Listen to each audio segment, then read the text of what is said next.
नमस्कार दोस्तों, this is Arun और आप देख रहे हैं मेरा YouTube channel inside best hub.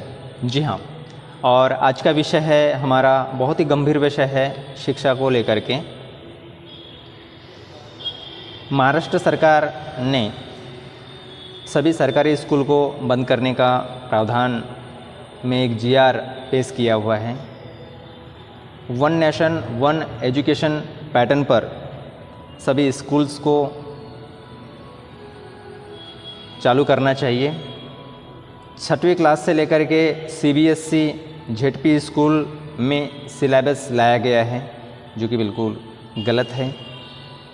कुछ स्कूल की प्राइवेट स्कूल और जेडपी स्कूल का सिलेबस पैटर्न अलग अलग है। ऐसे कई स्कूल के जो टीचर्स हैं उन लोगों से हमने बात किया, उन्होंने बताया जेडपी स्कूल में शिक्षकों की कमी के कारण बहुत सारी अनियमितता पाई गई हुई है।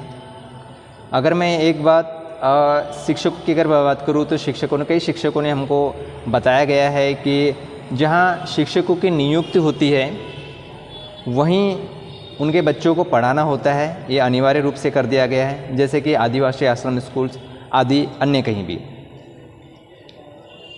मैं अपने गोंदिया ज़िले के देवरी तालुका के जो विधायक है संजय पुराम, इनकी प्रशंसा करना चाहूँगा कि इनकी एक कन्या आदिवासी आश्रम स्कूल में पढ़ रही है, जा रही है। ऐसे ही अगर सभी विधायक, सांसद, अधिकारी, क्लास वन अधिकारी, जितने भी मंत्री हैं और जितने भी कर्मचारी जो सरकारी दफ्तर में काम करते हैं, उनके सभी के सभी बच्चे अगर सरकारी स्कूल में अगर पढ़ने लगे, सरकारी स्कूल में अगर जाने लगे, तो मुझे लगता है कि 90.99% ये सरकारी स्कूल जो है वो बंद नहीं होगी और चालू रहेगी।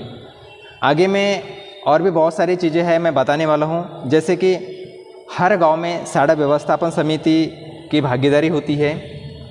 शाला व्यवस्थापन समिति का इतना ही काम नहीं होता है कि अध्यक्ष पद घुसत हो गया, हम पदाधिकारी हो गए तो अपन कुछ भी करेंगे, ऐसा नहीं है। उनके भी एक जिम्मेदारी होती है। शाला व्यवस्थापन समिति उनकी ये जिम्मेदारी होती है कि स्कूल में हो रही गतिविधि पर निगरानी रखें। उसके साथ साथ जितने भी अभिभावक हैं उनकी हर महीने की मीटिंग बुला करके उन्हें अवगत कराना होगा कि क्या प्रॉब्लम है स्कूल्स में, क्या प्रॉब्लम नहीं है। आपका सजेशन उतनी ही अहमियत रखना है जितनी कंप्लेंट्स। उसके साथ साथ में अगर हम बात करें तो सरकार ने बहुत ज़बरदस्ती से स्कूल के टीचरों के ऊपर जिम्मेदारी लादी हुई है। मैं महाराष्ट्र के मुख्यमंत्री इनसे मैं पूछना चाहूँगा कि जब अकेला एक मुख्यमंत्री अगर पूरे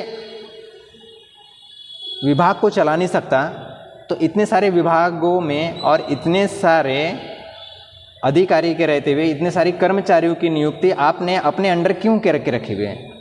अगर सब चीज़ें अगर एक ही शिक्षक अगर पूरे तमाम सारे काम करेंगे तो बाकी के लिए क्या फिर? या तो फिर आप स्कूल में शिक्षकों को पढ़ाई करने का ही मौका दीजिए, या तो फिर पूरा ऑनलाइन काम ही करवा लीजिए उनसे। आप शिक्षकों के ऊपर इतने सारे बर्डन लाद दिए हो कि सुबह से लेकर के शाम तक स्कूल में बच्चों को पढ़ाने का काम करेंगे या आपका ऑनलाइन का डाटा भिजवाने का काम करेंगे? मुझे बताइए। शिक्षकों के लिए पढ़ाई करने के लिए रखे हुए हैं या आपका ऑनलाइन डाटा भिजवाने के लिए रखे हुए हैं? मेन मुख्य काम होता है शिक्षकों का कि इलेक्शंस जब होते हैं, इलेक्शंस में उनकी जो है आपातकालीन परिस्थिति में उनका काम करे और इलेक्शंस में जो है वो जनगणना का काम करे। ये दो ही जो चीज़ें हैं वो शिक्षकों पर लादी जा सकती है। बाकी अन्य दूसरा काम है सर्वे कराना, फलाना काम करवाना, डेटाबेस भिजवाना, कितने बच्चे लोग हैं उनकी जानकारी भिजवाना, कितने मरे हैं उनकी जानकारी भिजवाना, कितना पशु है उनकी जानकारी करना, कितने बैल मंडी उसकी जानकारी भिजवाना, ये उनका काम नहीं है। उनका काम है सिर्फ पढ़ाना और बच्चों को सही तालीम देना, तो वही काम उनसे करवा लीजिए। ज़बरदस्ती का जो काम है उनके ऊपर मत दीजिए, ये मेरे आग्रह की आपके विनंती है। उसके बाद में अगर मैं बात करूँ यहाँ पर राष्ट्रीय शिक्षक धोरण, राष्ट्रीय शिक्षक कायदा के अनुसार अगर बात करूँ तो 100 ग्राम पहले से लेकर के 5वीं तक की एक लड़का लड़की को 100 ग्राम भोजन दिया जाता है।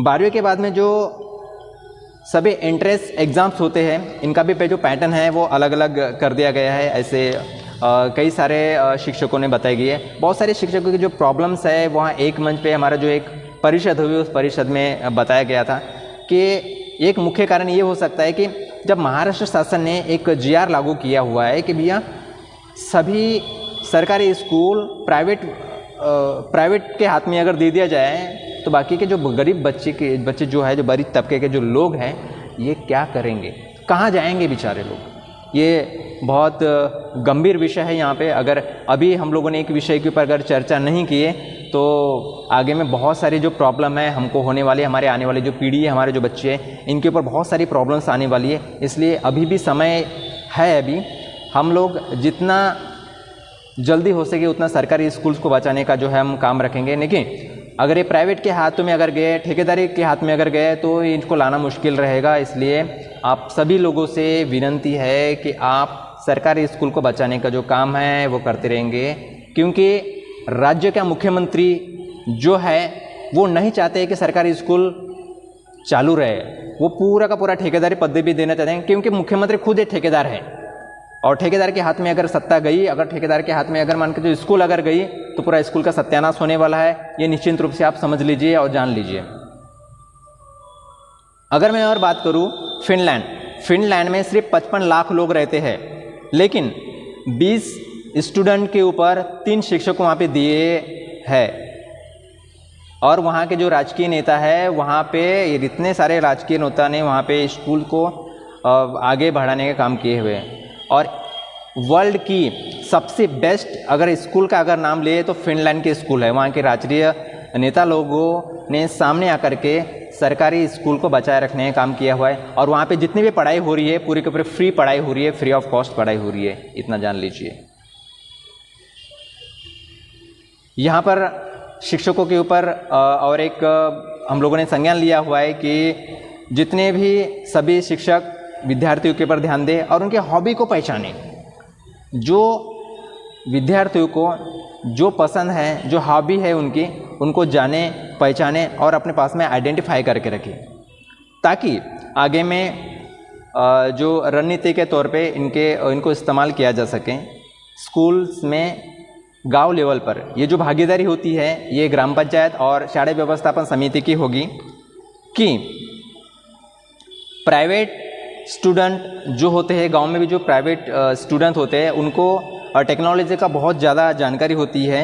अंग्रेजी और कंप्यूटर का जो ज्ञान होता है उनके ऊपर बहुत बेहतर ज्ञान जो है वो प्राइवेट स्कूल में जो पढ़ने वाले जो बच्चे हैं, स्टूडेंट हैं, उनको बेहतर होता है। तो इनके जो टेक्निक्स है, ये टेक्निक्स जो है वो स्कूल, जिला परिषद के स्कूल्स में शिक्षकों के माध्यम से एक यूज़ करना चाहिए, ऐसा एक मेरा मत है। उसके बाद में अगर हम बात करें तो चला शाळेत जाऊया, चलो स्कूल में जाने का जो कॉन्सेप्ट है ये प्रत्येक स्कूल्स में होना चाहिए। हर स्कूल के गांव में शाला व्यवस्थापन समिति और ग्राम पंचायत ये दोनों ने मिलकर के एक 5 लोगों की समिति गठित करना है। ये समिति करेगी क्या? ये ऐसे होनहार जो स्टूडेंट रहते हैं, जिसको हॉबी, जिसमें जो रुचि है उसको जानेंगे, पहचानेंगे और प्राइवेट स्कूल के जो बच्चे हैं जो पढ़ लिख के आए हुए हैं उनसे आधा या एक घंटे का एक क्लास अटेंड करेंगे, जिसमें हॉकी स्टोव्स का जिसको पूर्ण रूप से ज्ञान है वो हॉकी स्टोव्स के बारे में बच्चे लोगों को प्रशिक्षित करेंगे। जो क्रिकेट लेवल के स्टूडेंट है उनको क्रिकेट लेवल के स्टूडेंट करेंगे। जो कंप्यूटर में निपुण है, जो कंप्यूटर ज्ञान अर्जित किए है, ऐसे स्टूडेंट उस जिला परिषद के स्कूल को वहाँ पे जाकर के कम से कम आधा घंटे तो भी उसको पढ़ाया जा सकता है, ऐसे मेरा मानना है। सभी जिला परिषद के स्कूल्स में जितने भी टीचर्स हुए हैं या जितने भी अधिकारी हुए हैं, IAS, IPS, IRR या ITO, जितने भी अधिकारी हुए हैं वो सभी के सभी गवर्नमेंट स्कूल के, जिला परिषद स्कूल से निकले हुए हैं। हर एक स्टूडेंट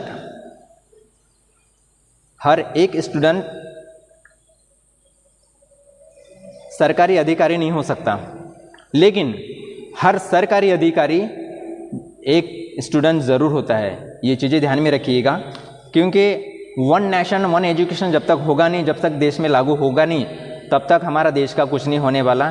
क्योंकि हमें प्राइवेटाइजेशन को ख़त्म करना है, प्राइवेटाइजेशन हमें लाना ही नहीं है। हमारी जिला परिषद की स्कूल अगर प्राइवेट में आ गई तो बहुत दिक्कत होगी दोस्तों। इसलिए मेरे आपसे विनती है कि जिला परिषद स्कूल को बचाए रखने के लिए आप आगे आए, पुरजोर से आगे आए, इनका विरोध करें और हर अपने गांव की स्कूल में जा कर के आप ज़रूर से देखें और ज़रूर से निगरानी में लाए और ज़रूर से प्रशिक्षित करें। जो भी निपुण है, जो भी गुणवान व्यक्ति है, जिसमें जो नावीन्य है, उसमें अपने स्कूल के, जिला परिषद के स्कूल के जो बच्चे लोग हैं इनको पढ़ाने का काम करें।